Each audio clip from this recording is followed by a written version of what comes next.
Good evening, I'm Andrew Chang. Adrian is away. Tonight, unprecedented moves from 2 provinces to hit back at a second wave and ward off a third. People are just afraid to go out. A surge in cases forces Newfoundland and Labrador to put an election on hold for half the province. It just was not feasible. March break has been delayed in Ontario, but is the benefit worth it? The kids are exhausted. I'm exhausted. All of us are exhausted. And for what? Police cracking down on another pandemic side effect. Here we go, they're setting up. And there they go. Marketplace takes us inside the fight against street racing and stunt driving. And a Canadian artist makes his debut on an iconic children's program. I mean, Sesame Street is such a cultural staple. This is The National. Well, there are 2 major concerns in Newfoundland and Labrador tonight. COVID cases are spiking in an unprecedented outbreak, but also it's happening just 2 days before their provincial election. So now fear of the former is delaying the latter, and the election is being partially postponed. It is evident that COVID has been circulating undetected in our province for some time. So here's the data just for this week alone. You can see it's not looking good. The numbers going in a pretty clear direction. Yesterday was already a record with 53 new confirmed cases, but today, double it, 100 new cases. That surge has created all kinds of election problems, workers resigning in fear and voters afraid as well. So today, that remarkable move, delaying the election for half the province. Chris O'Neill-Yates has the decision and the reaction. Weather was always a concern in this February election, but it's a COVID-19 outbreak that is now wreaking havoc, and that proved too much for election workers. It's very scary, and people are just afraid to go out. Many election workers have resigned out of fear. We have gone from having a full slate of election workers for Saturday down to less than 50%. Today, Chief Electoral Officer Bruce Chalk made the call to postpone in-person voting on the Avalon Peninsula for 2 weeks. That's 18 of the province's 40 districts. Given the number of people that determined that they wouldn't be able to work, it just was not feasible to run the election in this particular area. Voters outside those districts can still head to the polls Saturday, and everyone will be able to vote by mail. The election scramble is underway as health officials go on the hunt for the virus. Testing is happening on a scale this province has never seen. Through our testing, we are seeing many positive cases who are asymptomatic or who have only mild symptoms. The surge in cases is linked to high school students and sports activities in the Eastern Health Region, and the Chief Medical Officer is concerned it's spreading undetected. If COVID was able to circulate within the metro region without detection, I have concerns that it could very well be happening outside of the St. John's metro area. PC leader Chess Crosby questions why in-person voting can be allowed anywhere in the province. This is an unprecedented, unbelievable situation. Words fail me in attempting to describe it. He also says a provincial economic recovery report is expected soon, which could affect voters' choices. Liberal leader Andrew Furey called the election but says he isn't responsible for this confusion. But I don't think anyone could have predicted this particular scenario. An unprecedented decision with unpredictable consequences. Chris O'Neill-Yates, CBC News, St. John's. Okay, so just how unusual is the decision to postpone the election for essentially half the province? For that, we turn to Chief Political Correspondent Rosie Barton. Yeah, Andrew, I mean, this is definitely uncharted territory in terms of elections, whether it be in Newfoundland or across the country. Elections Canada says it has not happened in the case of federal elections in their 100-year existence. No one can really point to it in terms of it happening provincially either, at least not on this kind of scale and not in modern history. There is an ability for this to happen federally as well. I feel like it's important to mention that because there's been a lot of talk about the possibility of an election, and the Chief Electoral Officer can, under the Elections Canada Act, Act, he can ask for writs to be withdrawn, for an election in a particular district to be delayed. They would cite issues like natural disasters, flooding, fires, that kind of thing. But it hasn't been done. So the ability to call off an election in part of the country and not the rest is certainly there. The chief electoral officer, actually in front of a committee, has pointed to these very issues we're seeing in Newfoundland as part of his concerns. It's not COVID per se. It's the fact that poll workers don't show up because they're worried. It's the fact that there are outbreaks at polling stations. Worth noting, though, that there are 3 other provinces that have successfully held elections during the pandemic: BC, Saskatchewan, and New Brunswick. So in many ways, Newfoundland and Labrador just got really unlucky here. Okay. We'll see you soon for At Issue. Thanks. Yeah, that's right. We'll talk about that, too. And Ontario students and teachers learned today that their March break is being pushed back by a month. As Katie Nicholson explains, the hope is that will help prevent another spike in cases. Okay, good afternoon. Working from home, but twice as hard. Jason Cunin has never needed March break more in his 26 years of teaching. I'm absolutely exhausted. I was running on adrenaline for the first 2 months of this year, and then hit a wall sometime back in November, and I've been running on fumes ever since. And now those fumes will have to keep him going a little longer after the province announced March break now won't happen until April. I recognize that this is one more change in a year that has been challenging for so many students and our education staff who continue to work so hard. But it is one made on the best advice of public health officials. Postponing the break could prevent travel for people and the coronavirus. And there's another benefit. It gives us a little bit more time, first of all, to get folks vaccinated, especially those that are high risk.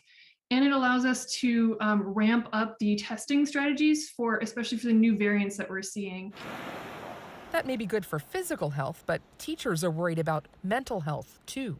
I'm infuriated. I'm absolutely infuriated by this. And it's not even just for me. The kids are exhausted. I'm exhausted. All of us are exhausted. Teachers unions say it's not like its members or even students were going to travel this year. They just need a staycation pronto. The Elementary Teachers Federation of Ontario has been inundated with complaints of burnout and frustration. I would say to the Minister of Education, go into a classroom, do what our members are doing for another month beyond the schedule where the March break was scheduled. They are hanging on now as it is. Okay, and Katie, this does come at a time when doctors are increasingly worried about variants and a potential third wave. Yeah, the new modeling out today suggests that there is a threat from that variant that was first identified in the UK, which we know to be more contagious, and preliminary data suggests it is more lethal. And, there are fears that that variant could force numbers to soar here in this province, particularly because we are seeing a relaxing of some of the restrictions in some areas. And to get a sense of how dire that could be, here's a little exchange from the briefing today. Am I missing something here, or is this presentation actually predicting a disaster? No, I don't think you're missing anything. The cases will likely rise given the variants of concern. The need to keep that R down is really, really critical. Now, that R refers to the virus's reproduction rate, which, of course, has never been as low as officials have wanted. So what's the answer? Aggressive vaccination and sticking to all of the public health measures we've been following since the beginning of this pandemic. Andrew? All right, thanks, Katie. Now, speaking of vaccines, Manitoba is now the first province to place its own order for COVID vaccine doses instead of relying on the federal government to do it. The timing is worth noting. The announcement came just before today's update on Canada's vaccine rollout. Only a little over 1 million, 1.15 doses have been administered so far. This means that 2.4% of Canadians have received at least one dose of vaccine and 0.5% have received 2 doses. Canada's performance does lag behind about 3 dozen other countries, but Manitoba's deal will not affect its supply anytime soon. Cameron McIntosh shows us why timing is everything. We were working on a COVID-19 vaccine. It's not approved yet. Only halfway through its first clinical trial, it's not even on the government's list of leading vaccine candidates. Still, Manitoba's premier is betting on it. This is insurance.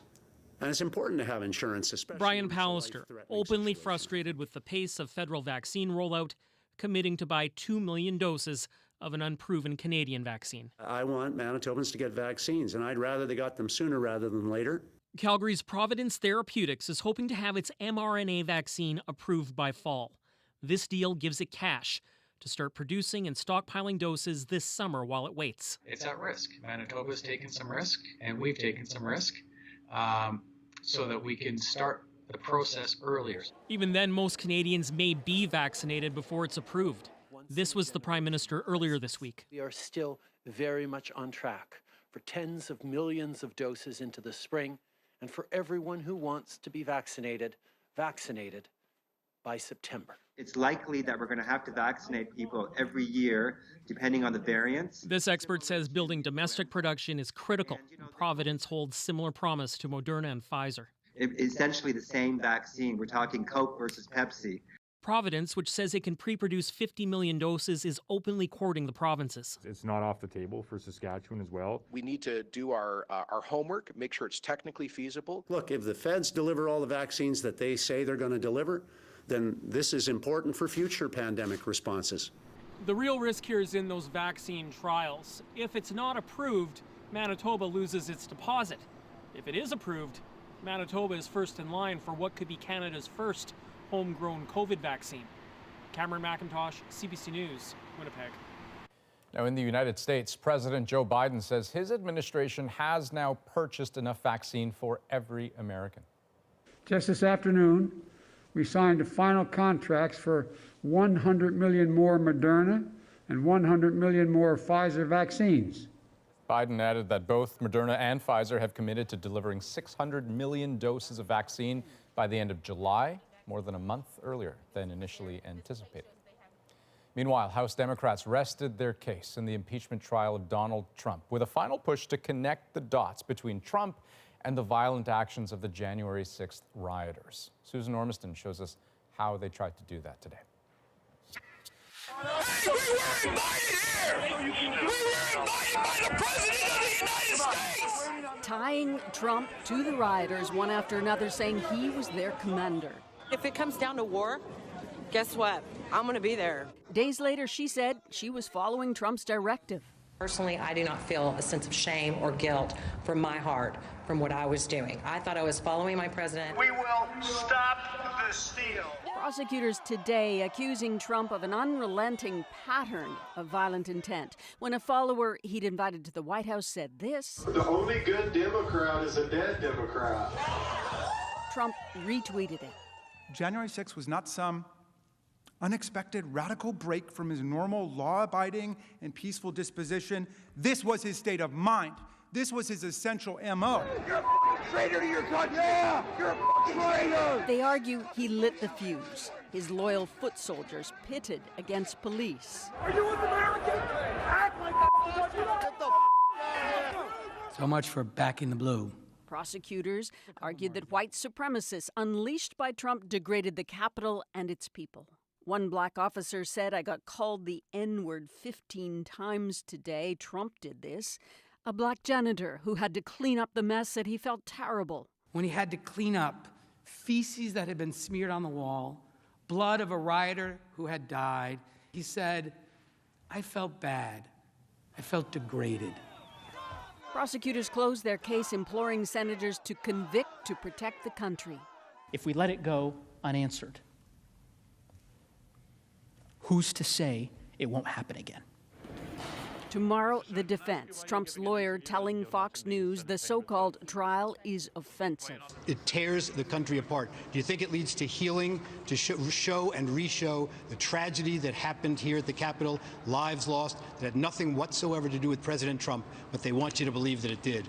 Setting the stage to absolve Trump at a Capitol still bearing the scars. So, Susan, what do we expect from Trump's defense team? Well, the Democrats were very selective in that infamous January 6th speech, that Trump also said words like patriotically and peacefully to his supporters, and that his words aren't uniquely inflammatory. Expect to see examples of Democrats saying things akin to fight like hell. But the Democratic legal team does believe they damaged Trump this week. even if a conviction is politically out of reach. Okay, thanks, Susan. Senior correspondent Susan Ormiston in Washington. Now, here in Canada, Senator Mike Duffy has lost his bid to sue the Senate. He wanted damages related to his suspension following a high-profile investigation of his expenses. The Supreme Court ruled it will not hear Duffy's appeal of a lower court decision that prevented him from suing Parliament's upper chamber. Duffy had been seeking nearly $8 million in damages after the investigation ended with Duffy's acquittal on 31 criminal charges. Well, British Columbia just had its worst ever year for overdose deaths from illicit drugs, many laced with fentanyl. The province's chief coroner is calling on the federal government to help deal with the problem. There is a responsibility to look after people. Where we see 7,000 people in one province alone dying in the last 5 years due to toxic illicit drug supply.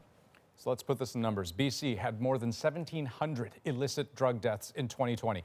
That's a 74% jump over 2019's total. Chief Coroner Lisa Lapointe says overdoses have taken more lives than homicides, suicides, collisions, and prescription drugs combined.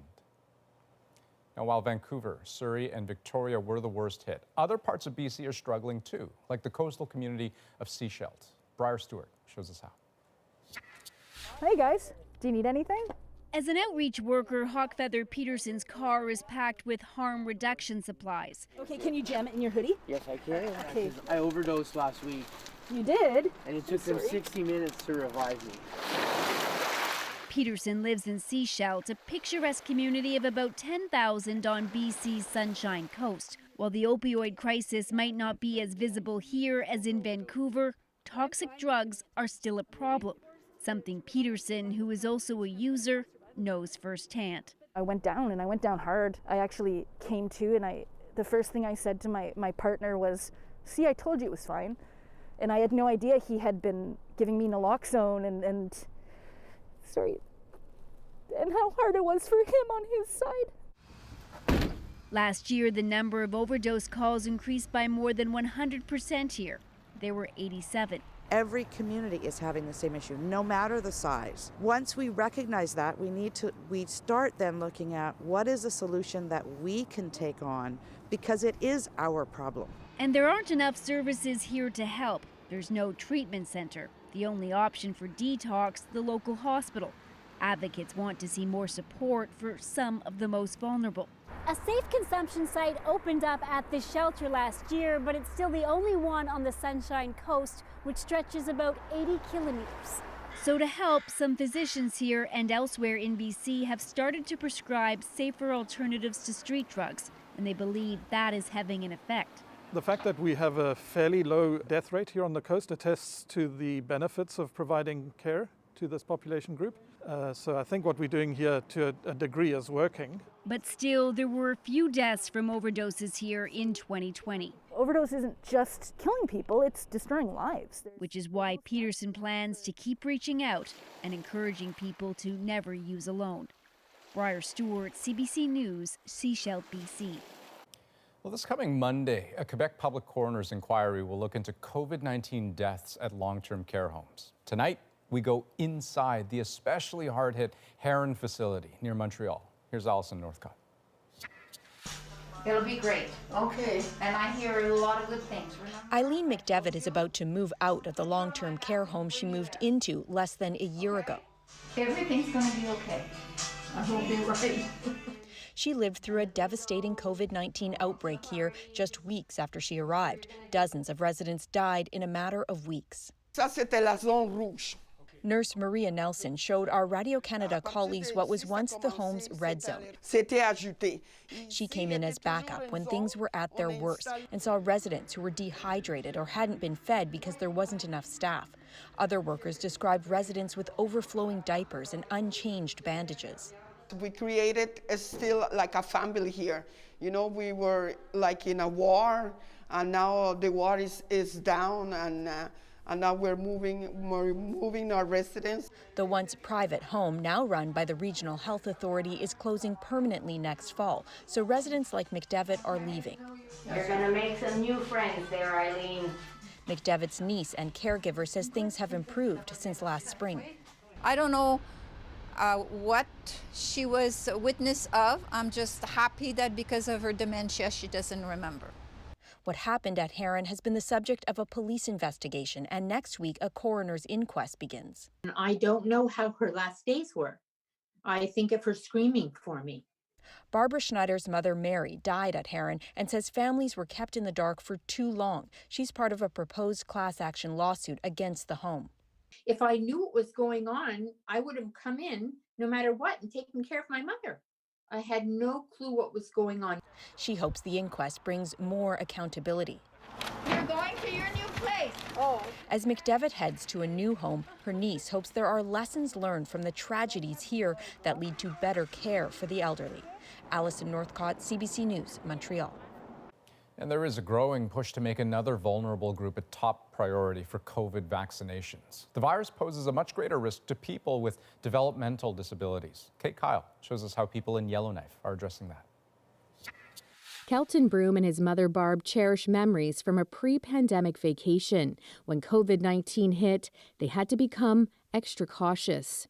If I got sick, my immune system isn't as good as others. Broom has autism. Keeping his bubble small is important, but not easy, because he needs a lot of help from people outside his mother's home.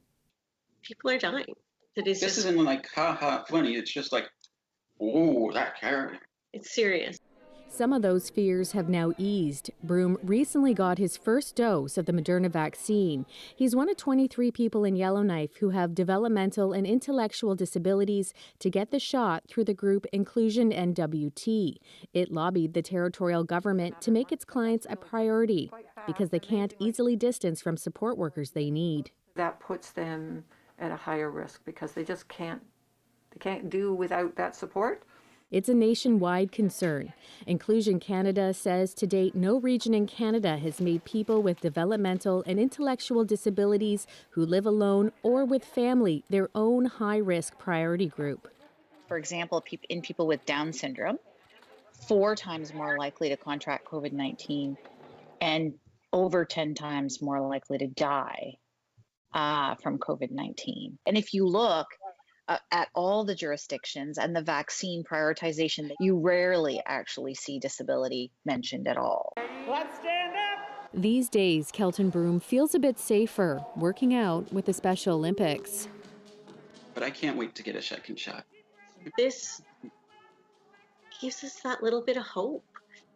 But advocates say many people like Broom in other parts of the country will continue to wait for that hope until more vaccines arrive and people with developmental disabilities become a priority group all on their own. Kate Kyle, CBC News, Yellowknife. Well, much of Western Canada is in the grips of an extreme deep freeze tonight. Next on The National, grappling with frigid temperatures in the midst of a pandemic. It's more important to have them inside and not perish and take the risk of COVID. Here we go, they're setting up. And there they go. Police tell Marketplace dangerous driving is on the rise. But what happens after the drivers are arrested? And bringing a new voice to an iconic children's TV show. It's such a pleasure to be on the same stage as Big Bird and Elmo. Why Sesame Street came calling this Canadian. We're back in 2.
Welcome back. Chances are, wherever you live in this country, you'll want to keep those doors and windows closed. It is rough out there. In fact, there are few places in Canada where it's not ice cold. Some 10 million square kilometers plunged below zero at the same time this week. Extreme cold weather alerts are in place from central Canada all the way to the west coast, and this could last for days, including in regions unaccustomed and unequipped to dealing with such brutal conditions. Tanya Fletcher looks at the multiple dangers for British Columbia tonight. That sound is responsible for the coldest air Metro Vancouver has felt in more than a decade. The icy winds outside sparking a flurry of activity inside this homeless shelter in Chilliwack. Female's jacket? It's here the needs are most acute, enough to put pandemic protocols on the back burner. We're only supposed to have 12 in our emergency shelter. We've had up to 24 so far. So the way we look at it, it's more important to have them inside and not perish and take the risk of COVID. 10 minutes down the road, the cold weather implications are felt in the fields too. It's entirely possible that we could lose this arugula. On this family farm, it's a scramble to pull these tarps turned blankets over the vegetables on the chilliest morning of the year. As the forecast plummeted this week, they quickly harvested as many carrots, beets, and potatoes as possible. Is it frozen? The problem now, it's so cold the veggies will freeze if they're washed, and they're due to hit the local farmers markets this weekend. Yeah, suck it up. I mean, it is what it is. In a coastal region not well equipped to handle blistering cold, a wind chill of -25 is a big deal. It's rare for us to get in the right setup for this kind of extreme cold. We need winds to race through the valleys, carrying that cold air from the interior. These are some of our Cabernet Sauvignon vines. At Quailsgate in Kelowna, ice wine is key to their business. It has to dip to a certain temperature to be able to harvest, but it's now so cold, the vines themselves are threatened. We have stopped pruning, and the reason for that is if it does get into that danger zone, which is really kind of in that around -20, we start to see that there's a possibility that the buds could be damaged. And it's not over yet. A new storm is brewing off the Pacific, taking direct aim here on the south coast. It's even expected to bring record amounts of snowfall to Victoria this weekend. Tanya Fletcher, CBC News, Vancouver. And ahead tonight, fighting a rise in dangerous driving. Look at it. Oh, he's flying. We are not pursuing. You're going to want to see this. Marketplace gets a front row seat to a growing pandemic problem. But first, Rosie's here with At Issue. Hey, Andrew. Tonight we are going to talk about Aaron O'Toole's leadership. I'm Aaron O'Toole. If you don't know me, I'm the leader of Canada's Conservatives. 6 months in, is his message reaching Canadians? Plus, should Newfoundland and Labrador's delayed election be a pandemic wake-up call for the idea of a federal election? We'll get to all of that with Chantal, Andrew, and Althea.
It has been almost 6 months since Erin O'Toole first introduced himself to Canadians as the new leader of the Conservative Party. Good morning.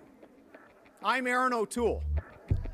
You're going to be seeing and hearing a lot from me in the coming weeks and months. Now he's making changes to his front bench, shuffling key critic roles and releasing a new ad with a familiar message. I'm Erin O'Toole. If you don't know me, I'm the leader of Canada's Conservatives. So is that message actually reaching Canadians? What do these changes tell us about the party's election strategy? It's Thursday, and I'm here with that issue. Chantal Hébert, Andrew Coyne, and Althea Raj. I'll admit that some of that gave me some flashbacks to the extraordinarily long convention that got him that job. I'd forgotten how long that was, but let's start.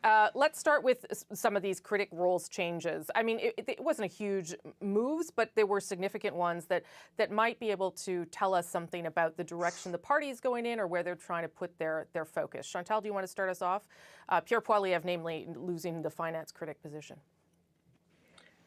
Well, a bit more than a week after kicking out of caucus, and that was something that Mr. O'Toole wanted, Derek Sloan, who had quite a bit of support amongst social conservatives, to replace what many conservatives, or the person that many conservatives see as one of the most effective persons on that bench from finance to somewhere else. And I know it's not supposed to be a demotion, but let's be serious. In the same week, Mr. O'Toole said the next election is going to be about the economy and where we would take it from there. And at that point, the finance critic, already more important than others, becomes the number 2 person in caucus, is either a brave or a very reckless move, in the sense that at some point you need to know who in the party is still behind you. And I'm not sure that the Poilievre move and his radio silence since then bodes well for Mr. O'Toole. What do you think, Andrew? Does that signal something to you in terms of the way Erin O'Toole is approaching election strategy? Maybe. I think this was more about tone than content. Pierre Poilievre is very effective. He's very smart. He's very hardworking. He's very effective in terms of pleasing the base. I don't think he's so good at appealing to non-committed voters who aren't already in the Conservative camp, mostly because of his harsh, grating style. He's a very polarizing persona. And that is not the face of the Conservative Party that they would like to be presenting in the coming election. And frankly, he has as high or higher a profile at this point than Erin O'Toole does. So I think from that standpoint, it makes a certain sense. The problem is he also represented a certain degree of content for the party, that he was it's very clear what he stands for and where he is sort of positioned on the ideological spectrum. It's really not clear at this point what Erin O'Toole stands for or what the party stands for. So it's problematic from that standpoint. And you do sort of need an attack dog as a leader. You need someone that will go and do the things that you don't want to be seen doing, Althea. I don't know if you need that person to be your finance critic, though. It depends who you ask within the Conservative Party about what was behind this move. I agree a lot of MPs believe what Andrew just articulated, that basically Pierre Poilievre speaks to a very partisan base that wants to stick it to Justin Trudeau, and that is not the message that they're hoping to appeal to women voters with, for example. And in comes Ed Fast, who's somebody from British Columbia, where the Conservatives want to win more seats, who looks like your grandfather and is a very nice person. And maybe that will be more attractive to female voters in Ontario. But at the same time, if you're going to take Pierre Poilievre out of the finance position, why are you leaving another attack dog, Michelle Rempel-Garner, in the health portfolio? So there are others within the Conservative caucus who believe that maybe this is about leadership politics. And Pierre Poilievre, who has a very high profile, is bilingual, maybe shuffling him out a little bit of the limelight is a way to go. We know that the O'Toole crowd did not want Peter MacKay to run again. Maybe this is just his way of solidifying his leadership over the party. Yeah, I will admit I've heard that too. Yeah, Chantal, yeah. Yes, but at the end of the day, you're the leader of a shrinking party whose tent is not expanding. It's going the other way, whose base is becoming discouraged. And the core issue going back to that ad about Aaron O'Toole introducing himself again, the problem Aaron O'Toole has at this point is not introducing himself. It's not the ranks of the "we don't know who he is" that have been growing. It's the ranks of those who are saying we don't like who he is. And I am someone who does share the view that Pierre Poilievre does not sell well outside the base. But having a grandfather appointed makes you want to vote for the Conservative Party. Where do we start here? Can I just add that today, Aaron O'Toole actually gave a speech where he said, "We are not your grandfather's Conservative Party." So it's interesting. I think maybe he meant to say, "We're not your father's Conservative Party, but maybe more like your grandfather's Conservative Party." Okay, but Andrew, where is Aaron O'Toole at, though? And Chantal has mentioned this in previous panels in terms of how the pandemic has sort of limited opposition leaders' space during all of this. So how is he doing generally, if you were going to evaluate him right now? He's all over the map. Look, it's always a tough job being opposition leader. It's hard getting, airtime. It's hard getting focus. It's particularly hard in the middle of a pandemic. But his message has been so confusing and multifaceted. One day he is talking about how the Conservatives are a mainstream, moderate, pragmatic party. The next day he's railing, almost sounding like Donald Trump, against financial elites who have betrayed the country and talking about a Canada First agenda. The next day he sounds almost like a New Democrat. He's talking about how he wants to cozy up to unions, et cetera. He's got to pick a lane. He's got to figure out what his message is going to be and communicate that. And I don't think it has to be that complicated. He's not done well, but they're not in terrible shape. They're 1 point behind the Liberals in the last poll. So a sensible, moderate, pragmatic, conservative party, center-right party, is absolutely poised to take advantage of that. And that actually fits naturally with O'Toole's, I think, real persona. He just doesn't seem to be aware of that himself. Okay, quickly, Althea and Chantal on that. Then I want to do a quick round on Newfoundland, so quickly. I think one of the problems is we don't actually know who Aaron O'Toole is. If he's not presenting the Aaron O'Toole that he presented a year ago when he ran for the Conservative leadership.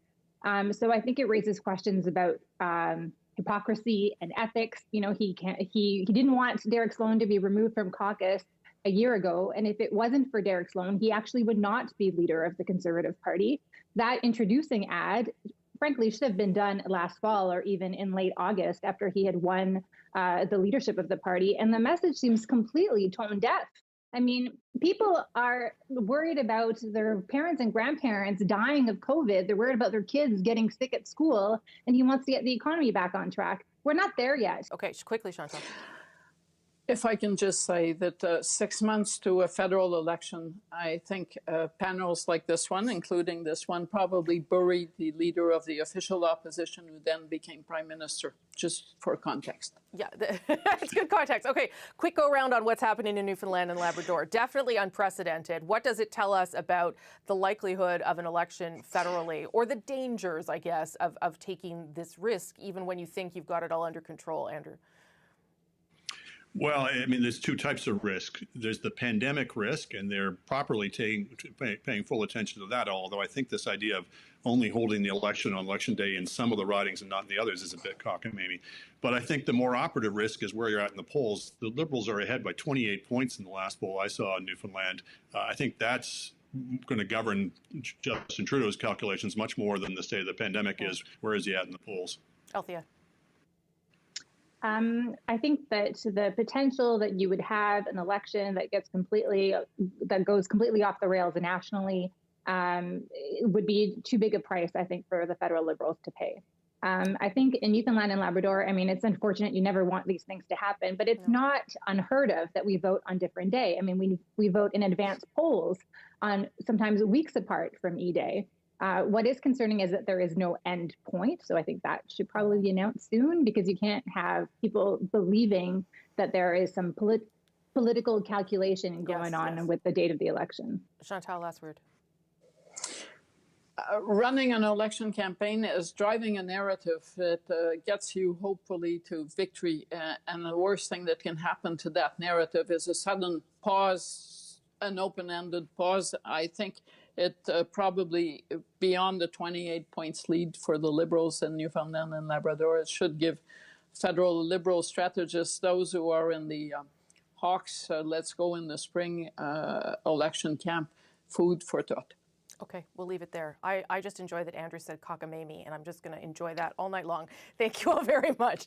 Before we go, be sure to subscribe to At Issue, the podcast. We've got extra content, including the panel's take on this story this week. I will be seeking the nomination for the Green Party to represent it in the next federal election here in Toronto Centre. That's Anna Paul, and we'll talk about that strategy on any major podcast app and on our website, cbcnews.ca/thenational. Okay, Rosie, and looking ahead to this Sunday, what can we expect on Rosemary Barton Live? Well, starting on Monday, if you are entering Canada through the land border, you will have to show up with a negative COVID test. So we're going to talk about the complications of that for some people and why the government has decided to go that route. We're also going to talk more about variants and how concerned many people are about how that will contribute to the spread. Excellent. Okay, thanks. Thanks. Well, next, a rise in stunt driving and speeding on all those empty streets. See and hear what we did as Marketplace gets a ride along right after the break.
COVID has changed a lot in our lives, including on the roads. The CBC Marketplace checked in with police forces across the country who say in some places, speeding and stunt driving is surging. And as David Common shows us, the consequences can be deadly. York Regional Police are on the prowl. Here we go, they're setting up. And there they go. Hovering high over our roads, and during COVID, there's been a sharp rise in stunt driving charges here. In many Canadian cities, police tell us they've seen a huge surge in risky behavior. there too, they know we're here. They're all starting to scatter. It's basically opened the streets up for people that are into this racing culture. For Peel Police Sergeant Scott Hogan, street racers are a real problem. No stopping at all. These two guys here. And when cops move in to shut it down, Look at, he's trying to get away. Look at. Oh, he's flying. We are not pursuing. but it's not just stunt driving. Speeding is also up in York Region. So what happens to risky and careless drivers, especially those who injure and kill? Most people would be surprised. They walk away with a small fine. Patrick Brown has represented car crash victims for 20 years, including the family of a mom of 3 kids, killed walking her dog. And the driver? She got a $1,000 fine. This is in front of a public school. Another crash, killing a little girl. A $1,000 fine and a 6-month prohibition on driving. The message we send out is, hey, if you want to kill someone with your car, don't worry, not much is going to happen. Brown is now calling for tougher consequences, perhaps even forcing drivers who kill or injure to retrain and prove they can be trusted. David Common, CBC News, Markham, Ontario. And you can watch more of the Marketplace investigation into risky driving and the call for more consequences Friday at 8 on CBC Television, or you can stream it on CBC Gem. Okay, next, a $1.5 million experiment that hopes to flip the odds working against Black high school students. If someone has been told that they don't belong for so long, we're now coming in and saying, no, you do belong, you can do better. And the work's already begun. We'll show you how it's going.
I'm Jamie Poisson, and tomorrow on CBC's daily news podcast Front Burner, why one MP wants profitable companies that didn't need the government wage subsidy to pay at least some of it back.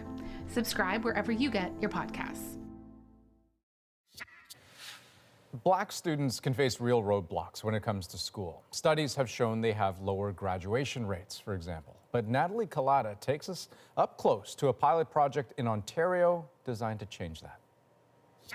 The teacher asked her, "What are you doing in this classroom?" Right? To say that you don't belong in an enriched classroom. And these are the conversations that we're having daily with Black students. Keisha Evans works at 2 Toronto high schools with Black students from grade 9 through 12 and beyond as what's being called a graduation coach. It's not just, hey, we're going to get you to graduation, but successfully get you to graduation with more confidence, feeling more empowered to take on the challenges that the world is coming at you with. A 2017 York University study said Black high school students in Toronto drop out at higher rates and are less likely to apply for post-secondary education. Black students continue to be disengaged, not really graduating in the high numbers as their peers. And therefore, I think it's an attempt to address that problem. The Ontario government provided more than $1.5 million in funding for the project, which started early last year. Evans says she's already seeing change in the students she's mentoring. You'd be surprised at how many students reached out and said, I need the support. I'm so happy that you're here. For grade 12 student Sophia Liendo, the program has helped turn her dream of becoming a pediatric surgeon into a plan. Having someone in a position of power who is not only Black but also a Black woman has, opened my eyes to the possibilities for me again, like things that I can do. It's no longer impossible in my mind. And that, says Evans, is exactly the point.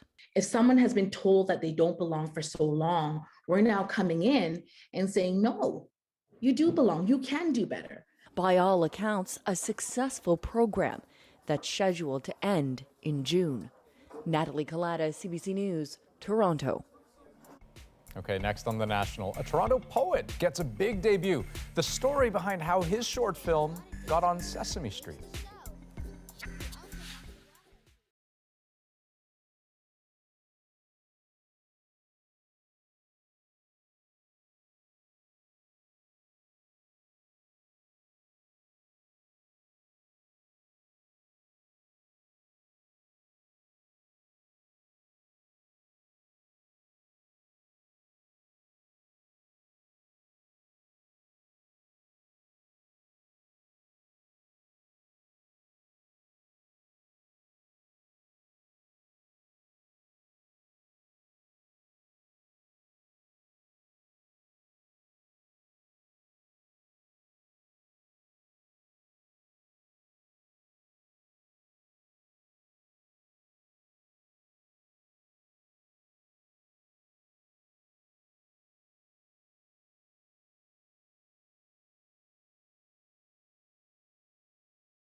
The letter C.